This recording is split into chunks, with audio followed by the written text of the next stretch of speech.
Hello friends, welcome back to channel. So आज का हमारा टॉपिक है meaning and importance of cash budget. Cash budget is one of the method of cash management. Cash को manage करने का one of the important method है cash budget prepare करना। ठीक है, तो कैश बजट क्या होता है और एक कंपनी को इसको प्रिपेयर करने से क्या क्या एडवांटेजेस हो सकती हैं, किस तरह से कंपनी में इम्पॉर्टेंट होता है प्रिपेयर करना, वो आज हम समझेंगे। ठीक है, तो सबसे पहले देखते हैं कि कैश बजट होता क्या है। So cash budget, two terms यहाँ पर यूज़ की गई हैं, कैश और बजट। कैश आप सबको पता है, ठीक है, ये हमारी एसेट है, करंट एसेट है। और बजट क्या होता है? बजट होता है कंपनी का स्पेंडिंग प्लान, कि कंपनी का क्या प्लान है कि वो फ्यूचर में कितना स्पेंड करने वाली है, कितना अर्न करने वाली है, क्या उसके फाइनेंशियल गोल्स हैं। ठीक है, तो कैश बजट का मतलब क्या हुआ? Cash budget is an estimate of cash receipts and cash payments for a future period of time. और कैश रिसिप्ट्स कितनी होंगी, कैश पेमेंट्स कितनी होंगी, इसका एस्टिमेट कैसा लगाया जाएगा? इसका एस्टिमेट लगाया जाएगा based on the plans and projections of the management. ठीक है, कि किसके ऊपर डिपेंड करेगा कि कंपनी की क्या प्लान्स हैं for the next year. I hope से आपको समझ में आया कि कैश बजट क्या होता है। ये कैश बजट का मतलब तो मैंने आपको बताया ही, और आपको ये भी जानना ज़रूरी है कि जो कैश बजट है ये कंपनी को हेल्प करता है in determining the cash requirements, और यही इसकी सबसे बड़ी इंपॉर्टेंस भी है। जैसा कि यहाँ पर लिखा है सबसे पहले पॉइंट में, क्या लिखा है? It is helpful in estimating the future cash requirements. कि जो कैश बजट है वो कंपनी को ये डिटरमाइन करने में हेल्प करता है, ये एस्टिमेट करने में हेल्प करता है कि कंपनी को कितना कैश जो है फ्यूचर में रिक्वायर होगा। ठीक है, और कंपनी को पता चल जाएगा कि कितना कैश रिक्वायर्ड है, और उसी के अकॉर्डिंग वो क्या करेगी, कैश को अरेंज करने के लिए प्लान बनाएगी।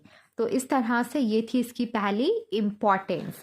सेकेंड इम्पॉर्टेंस क्या लिखी है? That it is helpful in the selection of proper source of finance.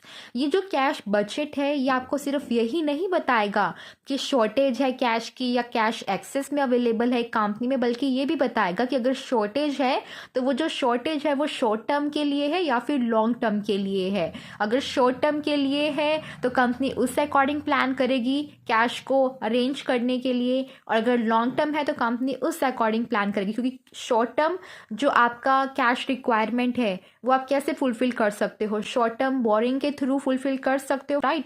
आप लोन जाकर ले सकते हो, short term loan from the banks and financial institutions.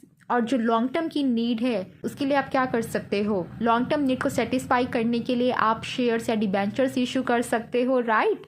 तो इस तरह से ये आपको हेल्प करता है in the selection of proper source of finance. Next advantage क्या है या इंपॉर्टेंस आप कह सकते हैं?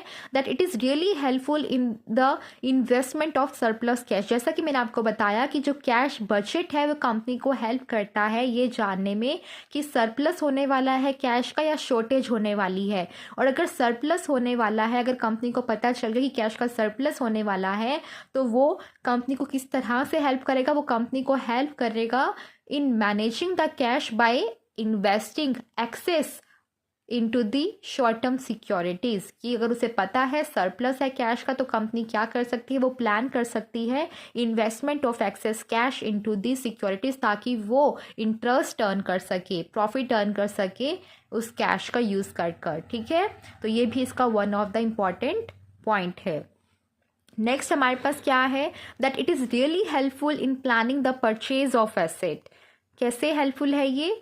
कि ये एसेट की परचेज में भी हेल्प करता है। कैसे हेल्प करता है?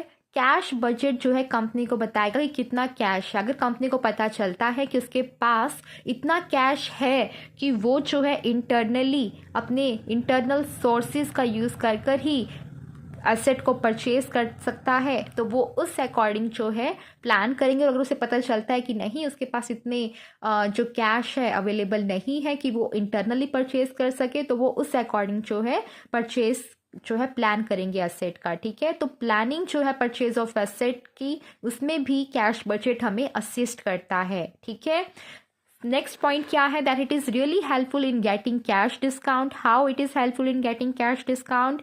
क्योंकि वही बेस पॉइंट वही है कि ये आपको हेल्प करेगा ये जानने में कि सरप्लस है कैश का या शॉर्टेज है कैश की. अगर सरप्लस है तो वो कंपनी को हेल्प करेगा कैश डिस्काउंट का एडवांटेज लेने में. कैसे? क्योंकि कैश डिस्काउंट तभी मिलता है जब आप अपने जो गुड्स और सर्विसेज आपने प्रोक्योर की है उनकी पेमेंट आप कैश में कर रहा हो. ठीक है. अगर कंपनी के पास सरप्लस में कैश है तो वो इसका एडवांटेज ले सकती है by making the payment for the purchased goods and services in cash, ताकि उसे कैश डिस्काउंट मिल सके. ठीक है. तो it's helpful in getting cash discount. And the last important point is that it is helpful in the determination of proper dividend policy. Dividend क्या होता है guys? Dividend वो पोर्शन होता है कंपनी के प्रॉफिट का जो कंपनी रिटेन नहीं करती बल्कि क्या करती है, डिस्ट्रीब्यूट कर देती है अमंग द शेयर होल्डर्स. ठीक है. तो डिविडेंड को डिस्ट्रीब्यूट करने के लिए आपको ये समझना पड़ेगा कि सिर्फ और सिर्फ प्रॉफिट नहीं चाहिए होते, कंपनी को कैश भी चाहिए होता है. हो सकता है कंपनी को प्रॉफिट हुए हैं बट उसका जो प्रॉफिट है वो कहाँ पर जो है इस वक्त पड़ा हुआ है, वो पड़ा हुआ है कंपनी में in the form of the receivables. In the form of the receivables की कैश की फॉर्म में नहीं है बल्कि रिसीवेबल्स की फॉर्म में है कि आपने अपने डेटर्स से अभी पैसा कलेक्ट करना रहता है. अगर कंपनी का ज़्यादा पैसा जो है रिसीवेबल्स की फॉर्म में पड़ा हुआ है, कैश की फॉर्म में नहीं है, तो वो डिविडेंड डिस्ट्रीब्यूट नहीं कर सकती. राइट. क्योंकि डिविडेंड देने के लिए उसके पास कैश तो भी होना चाहिए. तो ये जो कैश बजट है वो कंपनी को ये जानने में हेल्प करेगा कि उसके पास कैश है या नहीं है, और है तो कितना है. ठीक है. और उसी अकॉर्डिंग जो है वो क्या कर सकती है, अपनी जो डिविडेंड की पॉलिसी है उसको डिटरमाइन कर सकती है. ठीक है. तो ये भी एक इम्पॉर्टेंट हमारा पॉइंट था कैश बजट प्रिपेयर करने का. ठीक है. सो टोटल हमने 6 इम्पॉर्टेंट पॉइंट्स पढ़े. कैश बजट जिस तरह से हमें हेल्प करता है हमारी कैश रिक्वायरमेंट्स को जानने में. अगर पता चलता है सरप्लस है तो वेरियस काइंड ऑफ जो मार्केट अपॉर्चुनिटीज़ हैं उनको यूटिलाइज करने में. राइट. और कंपनी के जो इंटरनल जो उसकी पॉलिसीज़ हैं लाइक द डिविडेंड पॉलिसी या फिर जो उनका प्लान है regarding the purchase of asset, उन सब में भी असिस्ट करता है. तो जो कैश बजट है वो बहुत ही इंपॉर्टेंट होता है कंपनी के लिए प्रिपेयर करना, और उसका मतलब क्या है वो सबको पता होना चाहिए. सो आई होप सो कि आपको ये जो टॉपिक था meaning and importance of cash budget वो आपको अच्छे से समझ में आया होगा. इस टॉपिक में आपको कोई डाउट नहीं रहा होगा. स्टिल कोई डाउट है, you can ask me in the comment section. I will try my level best to answer all your queries. ठीक है. And thank you very much watching this video. अगर आपको वीडियो अच्छा लगा है तो वीडियो को शेयर करना अपने फ्रेंड्स के साथ, वीडियो को लाइक करना. चैनल पर नए आए हो और अभी तक सब्सक्राइब नहीं किया है तो चैनल को सब्सक्राइब कर लीजिए for such more videos. Thank you very much once again. Bye bye.